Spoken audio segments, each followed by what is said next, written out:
This was little Heidi's first meeting with her grandfather. He was chopping wood when she politely approached to greet him, but grandfather angrily tried to send her away. Her aunt quickly pulled Heidi back, gave a few brief instructions, then abandoned her there and fled in panic. After grandfather noticed, he turned around and shut the door, refusing to open it no matter how much Heidi called from outside. With both parents dead, her aunt unwilling to care for her, and grandfather being a reclusive old man, Heidi had no choice but to spend that stormy night in the unlocked goat pen, hugging the little goats for comfort. The next morning, grandfather went to the pen to milk the goats. Heidi quickly greeted him again, but grandfather still ignored her. However, after finishing the milking, he scooped up some milk and handed it to Heidi. She was delighted and drank it eagerly, but grandfather's next words were that after she finished, he would send her away. Heidi had hoped grandfather would take her in. She wiped her mouth and lowered her head in disappointment. The pastor briefly examined Heidi and said the child was sturdy and healthy, should be easy to care for. However, the pastor wouldn't go to town for 3 days to see if he could find a good family for her. If not, she'd have to go to the orphanage. She'd have to stay with grandfather for those 3 days. Grandfather reluctantly said that in 3 days, he'd bring her back to the pastor.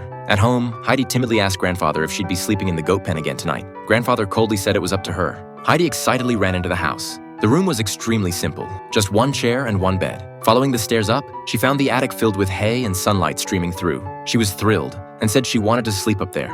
At dinner time, Heidi sat alone on the stairs, sadly saying she didn't want to go to the orphanage. But grandfather said nothing, just kept eating with his head down. At dawn, Heidi was awakened by the clear sound of goat bells. Grandfather had Peter the goat herder take Heidi up the mountain. On the mountain, while Heidi was playing with the little goats, 2 mountain goats started fighting. Peter grabbed a stick and began beating them harshly. Kind-hearted Heidi stopped him, urging him not to hit the goats. But Peter said fighting required punishment. Heidi offered to share half her food with him, and Peter immediately stopped. The 2 children's friendship was formed just like that. They rolled around on the grass and imitated mole sounds. Peter told Heidi that her grandfather had killed someone. Heidi was stunned. That evening, she carefully suggested she would sleep in the goat pen. Grandfather asked if Peter had said something. He told Heidi to learn to judge for herself rather than believe what others say.